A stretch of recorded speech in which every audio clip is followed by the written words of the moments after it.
Ok, voilà.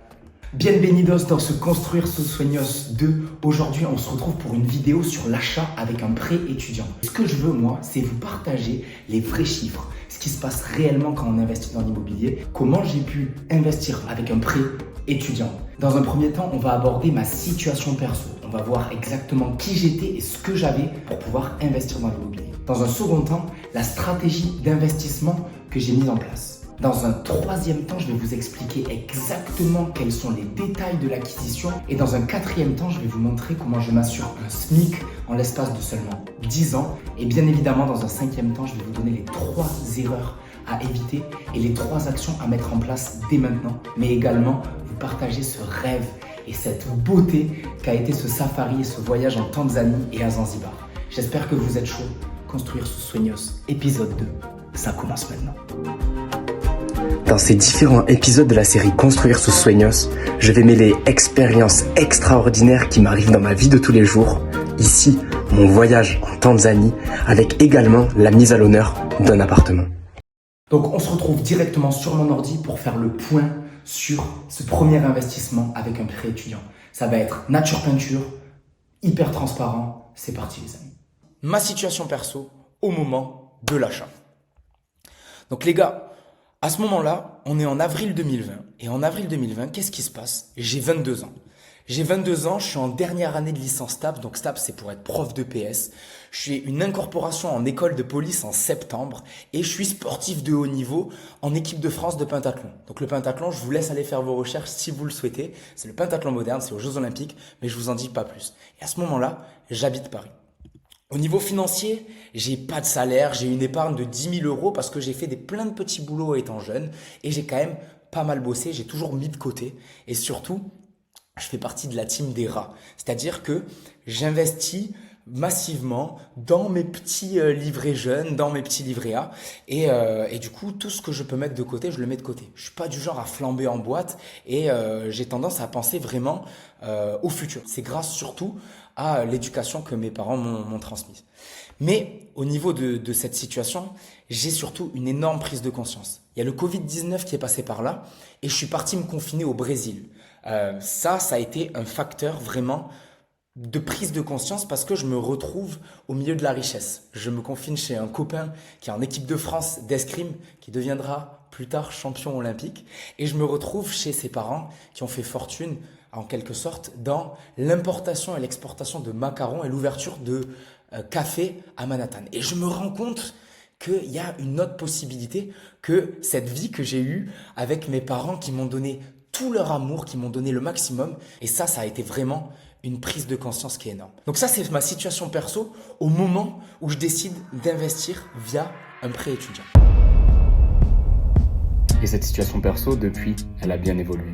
Là, je me retrouve à 5000 mètres dans les airs à survoler le Kilimandjaro. Et ces sommets, moi, ils m'inspirent. Je veux pas juste me contenter d'une vie banale, je veux pouvoir continuer à gravir les échelons de la liberté financière. Sous aucun prétexte, je ne veux avoir de réflexe malheureux. Il faut que tu m'expliques un peu mieux comment te dire adieu. Oui, ils sont juste à côté.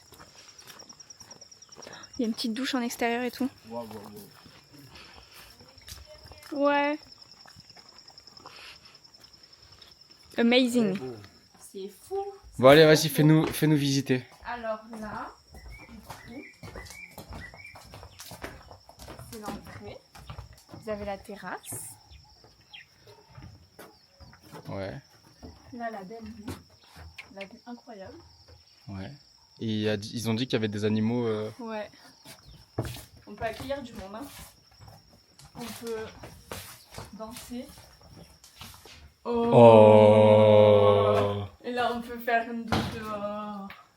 Je repense à ce moment, il y a 5 ans, où j'ai signé mon premier achat. À l'époque, je voulais juste une porte d'entrée vers autre chose. Aujourd'hui, cette porte m'a mené en Afrique. Pas dans un rêve, dans la vraie vie. Comme quoi, la liberté commence souvent par une décision que les autres trouvent folle. Beware of pickpocket. C'est juste fou de se dire que grâce à une décision, on se retrouve là. Construire sus sueños. Ça faisait partie d'un rêve. Et ce voyage, il n'est pas juste possible grâce à l'achat de cet appartement. Il s'est concrétisé grâce au travail qu'on a mis en place avec Carla. On s'est tiré vers le haut et c'est une récompense de zinzin que d'être ici. Du coup, par la suite, j'ai mis en place une stratégie d'investissement pour essayer d'investir le plus tôt possible. Parce que suite aux échanges que j'ai eus avec cette famille, eh bien, ils m'ont fait comprendre que plus tôt on investissait, que ce soit en bourse, que ce soit en immobilier, plus tôt on avait un retour sur investissement. Donc du coup, qu'est-ce qui m'a été possible à ce moment-là? Je suis en dernière année de licence, donc j'ai décidé de faire un crédit étudiant de 45 000 € qui va être sur 10 ans à un taux 0,89. Pour une mensualité, du coup, de 399 € par mois. J'ai tourné une conférence étudiante. Grâce à cette conférence, vous aurez accès à des retours sur comment j'ai pu investir moi de façon personnelle, mais également comment des personnes de mon entourage ont réussi à investir. Le lien est en description, vous pouvez aller checker ça. Donc, au niveau de la stratégie d'investissement, ce qui était important aussi, c'est d'avoir une bonne relation avec la banque. J'ai commencé à faire plusieurs tours de banque et du coup, la banque qui me paraissait la plus attractive, c'était la caisse d'épargne. Donc moi, ce que je cherchais à ce moment-là, c'était des petites surfaces. Moins de 70 000 € tout compris, avec pas ou peu de travaux. Pourquoi je cherche des biens de moins de 70 000 €? Parce que je sais que j'ai une grosse force de négo grâce au crédit étudiant. C'est-à-dire que l'argent, je vais l'avoir directement sur mon compte en banque et donc je vais faire un paiement comptant. C'est-à-dire que je vais payer directement le propriétaire et sans passer par la case crédit. Parce que j'aurai fait les recherches avant de mon crédit étudiant et il sera directement sur mon compte. À ce moment-là, moi, je suis formé et je sais que les biens à 70 000 €, je vais pouvoir les négocier. Et également, je maîtrise extrêmement bien mon secteur et ça me permet de savoir exactement dans quel lieu cibler mon investissement. Et au niveau de la fiscalité, on est sur du LMNP. LMNP au réel, mais attention, j'ai fait ma première erreur, notamment en remplissant ce formulaire P0I. J'ai oublié de le remplir et donc au niveau fiscal, c'est hyper important d'être super bien formé. Ça a été une erreur d'inattention parce que j'avais les connaissances, mais je ne l'ai pas rempli dans le bon temps. Et donc, du coup, je me suis retrouvé dans une situation un peu critique au moment de faire le bilan comptable. Au niveau des objectifs par rapport à cet investissement, c'était surtout l'autofinancement.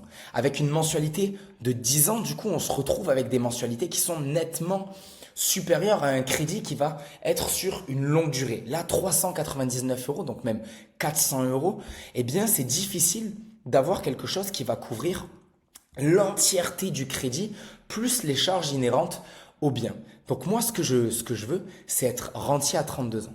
Et on va rentrer dans le vif du sujet par rapport à ça, parce que en l'espace de 10 ans, je sais qu'à 32 ans, je serai complètement rentier et j'aurai l'équivalent de 1 400 € qui tomberont tous les mois grâce à ce seul investissement.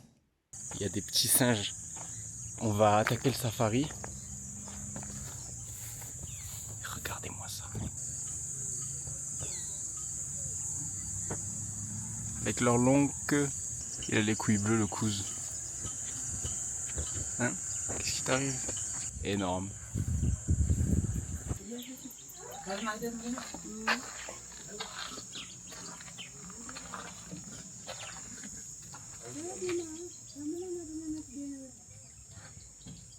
Oh, le baobab. Mange pas là.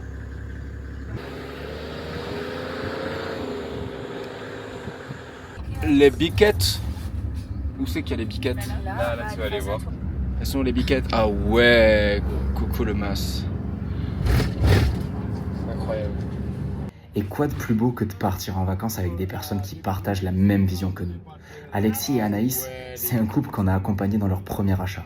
Et on a tellement sympathisé qu'un an plus tard, on se retrouve à partir ensemble à l'autre bout de l'Afrique. Les rencontres, parfois, ça te tombe dessus sans que tu t'y attends. Et les animaux que l'on peut voir dans ces parcs, c'est le seul parc qui a beaucoup d'éléphants, mais ils bougent beaucoup. Okay. Il y a des antilopes, il y a des lions, il y a des gounous, des zèbres, mais les zèbres et les gounous, ils sont à l'extérieur du parc. Oui, comme on a vu. Parce qu'elle est très haute comme ça. Oui. Et il y a les phacochères aussi, il y a des impalas, Ok. il y a des girafes. Dans ces parcs, on va voir beaucoup de choses. Oui. Mais quelquefois, les animaux ils bougent de temps en temps. C'est normal. Ils ne restent pas à la même endroit toujours. Parfait. Allez, let's go. Bienvenue. Asante La santé. Ça va être trop bien. 11h14. Buffle. Droit devant. C'est incroyable. 11h25. Roulio. Roulier.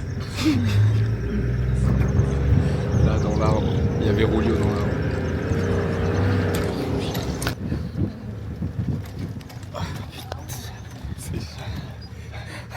J'en peux plus y arriver.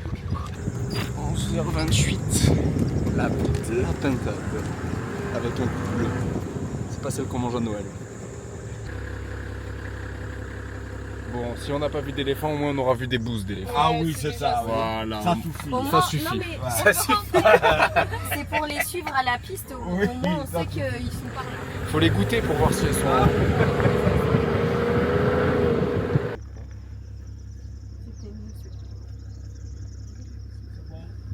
Oui.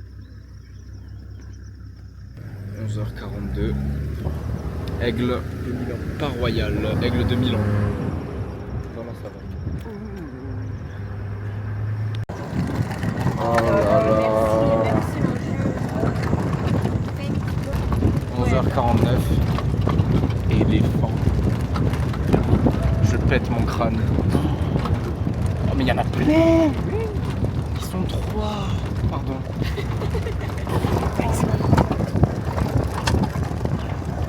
C'est fou ce qui se passe.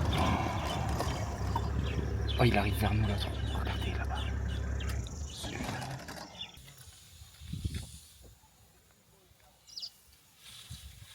Il se gratte. 14h03. Invasion d'éléphants. Attendez, c'est fou là. Non mais attends, il y a combien d'éléphants en plus?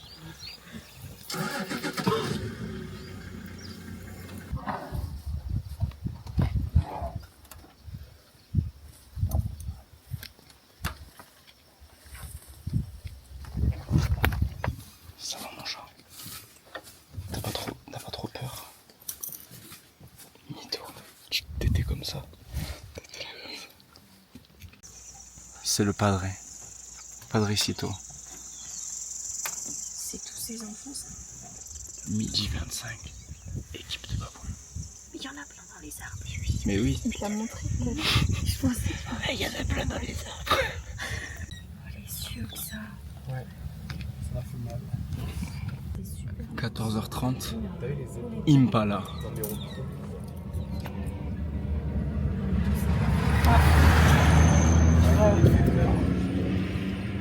Polé. Ça court vite, non? Ouais. Ah non, ça saute. Ah oui, ça saute. Kobe croissant. Kobe à croissant avec des big cornes. 17h03. C'est le dernier animal de ce safari, je pense. Kobe à croissant.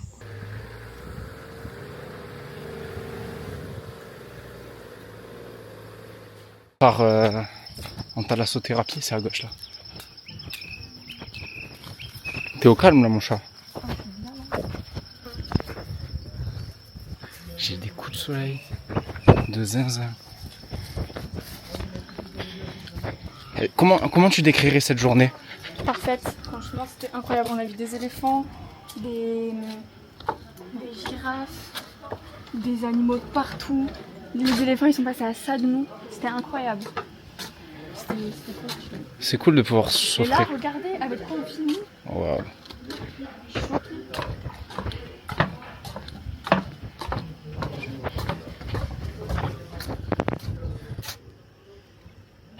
C'est trop bien. Au niveau du secteur d'achat, on est dans le Languedoc-Roussillon, dans le département de l'Aude et plus précisément à Narbonne, donc qui est la sous-préfecture du département de l'Aude. On est dans le quartier Révolution qui est proche de la gare, qui est un quartier que je connais particulièrement et qui est plutôt sympa. Au niveau de l'appartement, c'est un T2. Le prix de départ, il était affiché à 45 000 euros. Moi, je l'ai négocié à 41 500 euros. Il fait 25,26 mètres carrés et je l'ai acheté en août 2020. Au niveau des frais de notaire, on a 4 498 € de frais de notaire. Et au niveau des travaux, j'ai mis 0 € de travaux. Par contre, il y a l'ameublement. Au niveau de l'ameublement, on est à 1 293 €. Là, j'ai dû taper un peu dans mes économies. Et en une journée, avec toute ma famille, eh bien, on a monté les meubles, on a monté la petite armoire, on a monté les petites tables basses. Et ça, c'est vraiment un souvenir que je me rappellerai toute ma vie parce que déjà, il y avait la fierté de faire rentrer toute ma famille dans cet appartement. Et puis, il y avait cette fierté de pouvoir être aidé et d'être dans un projet avec des proches. Donc ça, c'était assez impressionnant. Et à ce moment-là, je ne savais pas tenir un tournevis. Les choses ont très bien changé depuis. Au niveau du coût total, du coup, par rapport à cette acquisition, on est sur 47 291 € pour finalement 45 000 € qui ont été financés par le prêt étudiant qui m'a permis de payer les frais de notaire, qui m'a permis de payer les frais totaux de l'appartement.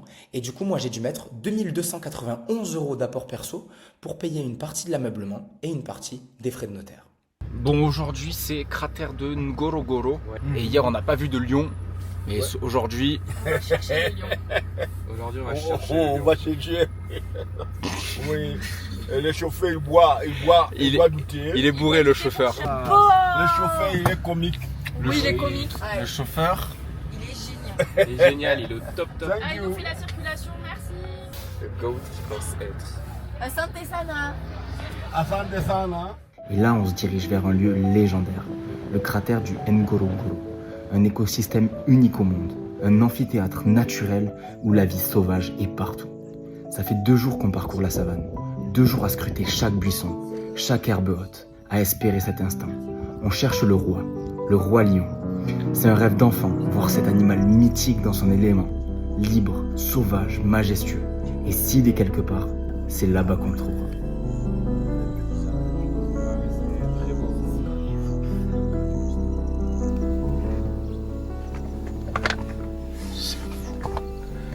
Quatre girafes. 4 girafes.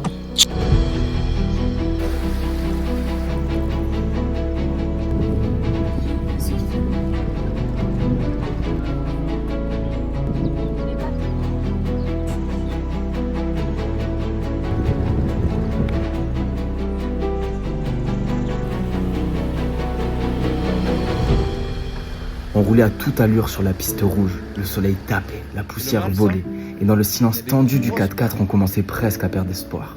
Des traces de pattes d'éléphant. De lion. N'importe quoi, je dis n'importe quoi. Des traces de lion, de pattes de lion. À 11h01. Et là, le moment suspendu. Un lion, majestueux, calme, impassible. Mon rêve venait de se réaliser. Et Zouberi, notre guide, un vrai boss, m'a juste regardé avec un sourire en coin. Il savait qu'on allait finir par le trouver. Le roi était là, et on y était aussi.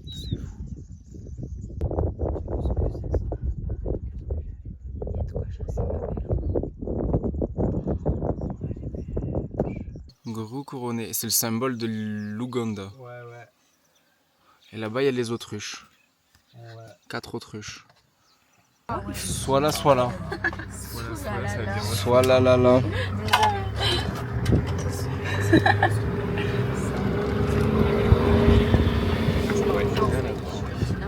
T'arrêtes de parler le swahili, Anaïs.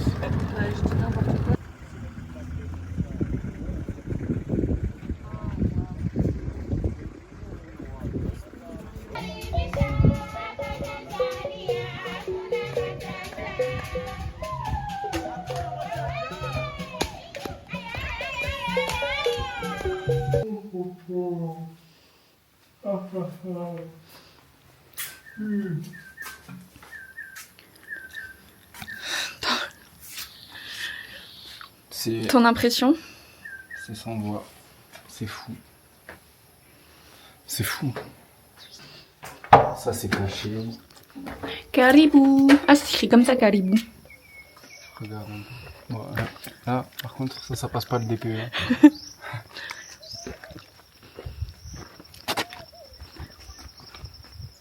Il doit être immense leur maison à eux. Non mais c'est ouf.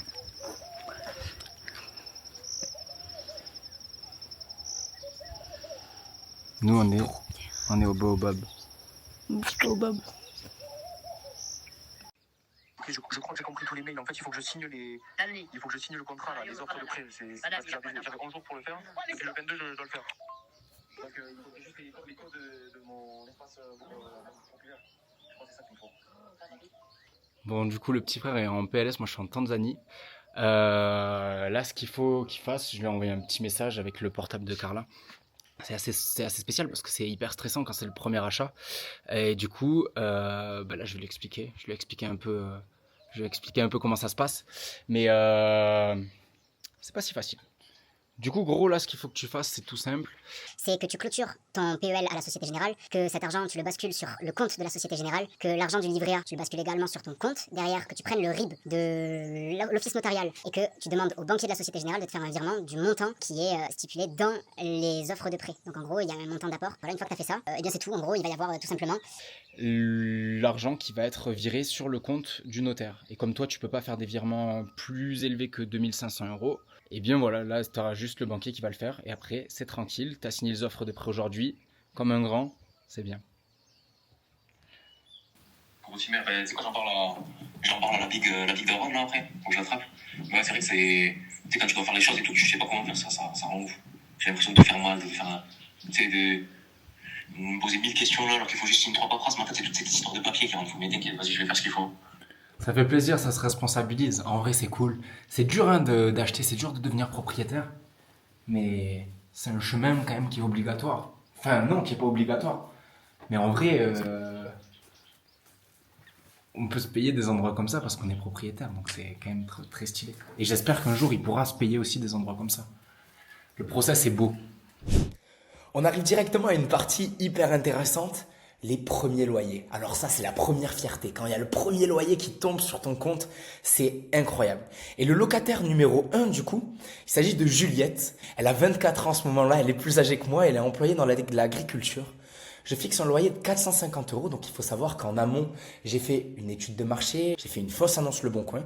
Elle va me payer 450 € de loyer pour un montant total de 8550 €. Elle est restée 19 mois, de septembre 2020 jusqu'à mars 2022. On a bien évidemment un tableau d'amortissement avec du coup le capital amorti, les intérêts remboursés et surtout les mensualités de crédit. Les mensualités de crédit, ça comprend une partie de capital et une partie d'intérêt. Les intérêts, c'est ce qui va permettre à la banque de se rémunérer. Elle vous prête de l'argent, ici à un taux 0,89, et donc elle va se payer. Bien évidemment, du coup, au niveau des mensualités remboursées, donc elle m'a payé 6 805 € de mensualité. Au niveau du capital amorti, on est à 6 132 €, soit 14% de l'appart. Au niveau des intérêts remboursés, la banque, du coup, au total, elle va se verser 2093 € sur ce prêt.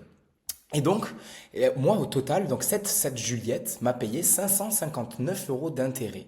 Et donc, 27% des intérêts ont été remboursés par cette personne. Donc, ce qu'il faut savoir, c'est que la banque, elle se paye en premier. Là, on est sur le tableau d'amortissement et on peut voir du coup qu'au début, les premières mensualités, il va y avoir 358 € de capital. Donc, le capital, c'est le bien en lui-même et il y a les intérêts. Et on peut voir que c'est dégressif parce que bien évidemment, la banque se paye en premier. La deuxième mensualité au niveau des intérêts, elle va être à hauteur de 33 €, alors qu'on peut voir que la 17e, elle est déjà à 29 €. Donc en l'espace de 17 mois, on a perdu l'équivalent de 4 €. La banque se paye toujours en premier. Elle n'est pas folle, la banque, elle vous prête de l'argent, mais c'est sous condition. Et elle préfère se verser les intérêts le plus rapidement possible. Je vous invite à aller voir votre tableau d'amortissement, c'est hyper intéressant. Et au niveau du capital restant dû, donc au début de cette mise en location, on avait 45 000 € de prêt. Et là, on se retrouve à 38 868 € à rembourser. Donc, on a quand même fait un bon pas en avant. Au niveau du locataire numéro 2, je vais passer un peu plus rapidement. Elle s'appelle Johanna, elle est colombienne. J'ai augmenté le loyer de 35 €. Donc, elle est restée l'espace de 8 mois. Et au niveau de l'optimisation du prêt, elle m'a remboursé 3 192 €. Il y a 2 913 € de capital amorti pour une belle somme d'intérêt. Et au niveau du capital restant dû, je vous laisse regarder ce qu'il en est. Par rapport à ces deux premières locataires, il y a un bilan qui est intéressant à faire. En l'espace de 2 ans et 1 mois, il y a quand même 9 997 € de mensualités qui ont été remboursées par le locataire. Je me suis enrichi de presque 10 000 euros. C'est quelque chose d'assez fou. Il y a 9 044 euros qui ont été amortis, c'est 22% de l'appartement, ce qui est énorme. Au niveau des intérêts, comme je vous ai dit, la banque se paye en premier, eh bien il y a 37% du total des intérêts qui a déjà été payé. Les premiers loyers, ça fait toujours plaisir. Et au niveau d'anecdotes sympas sur ces deux locataires, la première, elle m'a rendu un lit plein de pipi, et la deuxième, elle était colombienne et elle parlait pas hyper bien français. Et donc du coup, là, on va partir sur l'augmentation des revenus. Là, on est sur la locataire numéro 3. Elle s'appelle Marie. Marie, elle était trop cool. Elle était employée dans l'agriculture. J'ai augmenté là, de façon considérable, le loyer à 520 euros pour 3640 euros de revenus. Parce qu'au final, elle est restée 7 mois. Elle, au niveau de l'optimisation du prêt, on est sur des mensualités remboursées à hauteur de 2793 euros. Je vais passer parce qu'elle, elle n'est pas restée très longtemps dans l'appartement, mais je vous laisse toutes les informations. Au niveau du début de location, on était à 35 590 euros au niveau du prêt et on arrive à 33 393 euros. Là, on passe dans quelque chose qui a été une épreuve qui a été très dure. C'est-à-dire qu'elle nous a laissé l'appartement en juin 2023 et donc du coup, qu'est-ce qui s'est passé? Moi, j'ai voulu optimiser mon appartement avec du Airbnb. L'horreur, une expérience affreuse. Alors, j'ai gagné de l'argent, il y a eu 2500 euros de loyer, mais je me suis retrouvé dans des situations à devoir amener un ventilateur et monter un ventilateur face à une personne qui était ultra dégradante. Elle était torse nu en slibard dans mon appartement en train de me regarder, à me dire il n'y a pas de micro-ondes, il faut monter le ventilateur. Ça a été vraiment un moment pas top. Vraiment pas top du tout. Et j'en ai gardé des séquelles. Et du coup, c'est à partir de ce moment-là où je me suis dit, j'en ai rien à foutre. Je passe en conciergerie et j'ai pas envie de me prendre de la charge mentale là-dessus. Alors, ça a craché de l'argent quand même, parce que mine de rien, 2500 euros en l'espace de 2 mois, c'est pas mal. La mensualité remboursée, vous l'avez là. Les intérêts remboursés, seulement 50 euros, parce que bien évidemment, sur 2 mois, il y a 25 euros. On peut voir les tableaux. Là, vous avez tout. Je vous ai mis les virements, je vous ai tout mis. Il y a tout ici qui est détaillé. Ça m'a permis de préparer cette belle frise. Mais là, on peut voir du coup qu'il y a eu bien évidemment 25 euros d'intérêt et 24 euros d'intérêt. Donc ça, c'est pour au niveau de la location en Airbnb qui a été un petit moment quand même assez périlleux pour moi et qui m'a marqué et qui m'a fait prendre conscience que je ne travaillerai jamais dans le milieu hôtelier et qu'il y a des personnes qui sont nettement meilleures que moi pour faire du lit, du ménage. Et moi, je suis dans la stratégie. Il ne faut pas oublier la location courte durée. Si vous voulez faire du cash, c'est totalement possible. Sauf que c'est un travail à part entière. C'est quelque chose qui demande énormément de temps et qui demande des connaissances au niveau théorique par rapport à bien mettre une annonce, par rapport à bien gérer un channel manager. Et ça, c'est pas à prendre à la légère. Je vous mets en garde. On peut faire beaucoup d'argent avec de la location courte durée. Par contre, c'est pas totalement passif. Attention. Maintenant, on passe à une locataire qui est restée extrêmement longtemps. La locataire numéro 4, elle s'appelle Inès. Et elle est restée 18 mois. De septembre 2023 à janvier 2025. Elle avait 17 ans quand elle est rentrée dans l'appartement, elle était émancipée. Elle m'a payé parfois avec le secours catholique et la fin a été quand même rocambolesque parce qu'elle m'a pas prévenu de problèmes dans l'appartement, d'humidité, de problèmes par rapport à une armoire. Elle a saccagé une armoire. Donc elle m'a payé 8 640 euros de loyer, mine de rien. On peut la remercier, Inès.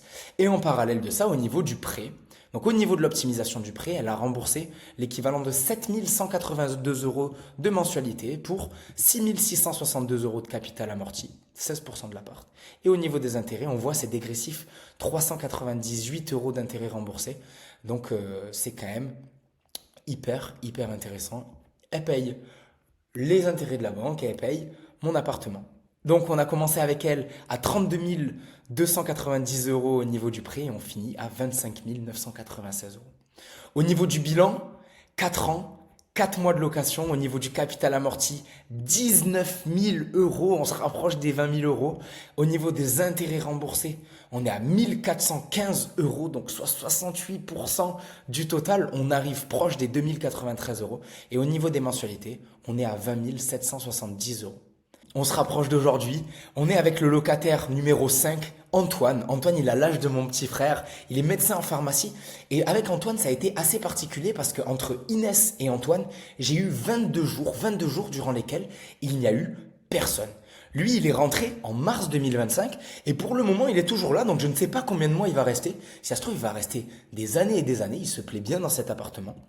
Et son loyer, il est de 465 €. J'ai fait des erreurs jusqu'à présent, c'est que je n'ai pas suivi l'IRL, l'indice de régulation des loyers. Donc du coup, je n'ai pas augmenté les loyers au fur et à mesure. Jusqu'à présent, ça va changer pour le prochain locataire. Moi, je vais optimiser les choses. Mais donc du coup, ce Antoine, il paye 465 € de loyer. Et au niveau de l'optimisation du prix, donc là pour le moment, il m'a payé 2793 € de loyer. Il a remboursé 130 € d'intérêt. Aujourd'hui, ça fait 5 ans et 1 mois que l'appartement est en location. Au niveau des mensualités remboursées, il y a 23 564 € de mensualités remboursées pour un total de capital de 21 619 €. Ce capital, une fois qu'il sera complètement remboursé, eh bien, j'aurai tout cet argent qui tombera dans mes poches. Et à ce moment-là, on le verra par la suite, mais je pourrais changer de stratégie. Si je veux le mettre en location courte durée, faire quelques travaux et qu'il me génère 1400, 1500, 1600 € lycée sur l'année, ce sera totalement faisable. Et donc là, on se retrouve au niveau des intérêts remboursés, 1546 €. En 5 ans, il y a 74% du total qui a été remboursé. On va à Zanzibar, ouais. J'étais perdu. On va à Zanzibar avec ce petit airplane. Il y a un zèbre dessus, ça. Après plusieurs jours à vivre un rêve éveillé, à chercher les lions, à rouler dans la poussière rouge et à dormir au rythme de la savane, il était temps de changer d'ambiance. Direction Zanzibar. Fini l'adrénaline et place au farniente. Là-bas, c'est le calme qui parle. Les eaux turquoises, le sable blanc et les couchers de soleil qui te rappellent que t'as le droit de ralentir. Bon, là, on vient d'arriver au lodge. Je sais pas où il est mon... C'est joli, hein. C'est cool. Ils ont fait un V et un C. De Valentin et Carla. N'importe quoi. Non mais en vrai là, où est mon chargeur de montre? Dans le sac à chargeur. On est passé de l'aventure au repos, de la terre rouge à l'océan. Et franchement, après tout ce qu'on a vécu, on avait bien mérité ce moment. Juste respirer, juste profiter, juste vivre. C'est quoi que tu lis? Je lis L'argent, l'art de le maîtriser, pour pouvoir plus souvent partir en voyage. C'est trop beau. Il a plu toute la nuit, il y a eu de l'orage de ouf. Là, on est méga chanceux, il y a du soleil. Ça tape déjà, il est que 8h30. Comme d'habitude, j'ai pas pu rester enfermé dans le confort de l'hôtel. J'avais besoin de voir le vrai, de sentir l'énergie du village. Alors j'ai mis mes baskets et je suis parti courir. Et au détour d'une rue poussiéreuse, des jeunes jouaient au volleyball. J'ai fait un signe et ils m'ont fait une place. J'étais le seul blanc. Mais tu sais quoi? Quand tu joues, tu transpires, tu ris. Et ta couleur, tout le monde s'en fout. Personne parlait français, à peine anglais. Et pendant 2 heures, pieds nus, sans jugement, on a joué, on a rigolé. Et c'est là, dans la poussière et les rires, que j'ai eu les meilleurs plans. Restos locaux, les plages cachées, les spots que tous les touristes ratent. Si tu veux visiter un pays, t'as pas besoin d'un bracelet all inclusive. T'as juste besoin d'être vrai, d'être là, humble, prêt à te salir un peu. Le reste, c'est du packaging. Tu vas acheter? Est-ce que t'as ton portable? Je vois combien ça coûte. Mais comment ça, combien ça coûte? Bah, Mais c'est pas le prix, c'est le numéro de téléphone, on doit. Et il faut appeler. Pas mal, hein. Ça te chauffe? Ouais. Alors Val, cette expérience à Zanzibar? Cette expérience à Zanzibar, elle est polyculturelle. En vrai, c'est stylé, j'ai fait le premier jour voler avec des locaux et après on a eu plein de bons plans et c'était incroyable. Franchement, c'était trop cool. C'était cool. L'hôtel était sympa. Tu devrais investir à Zanzibar? Franchement, pourquoi pas, hein. Mais pour y revenir, c'est compliqué quand même. Et c'est vrai qu'il y a beaucoup d'habitations pas achevées. Beaucoup d'habitations pas achevées, on se croirait en Grèce un peu.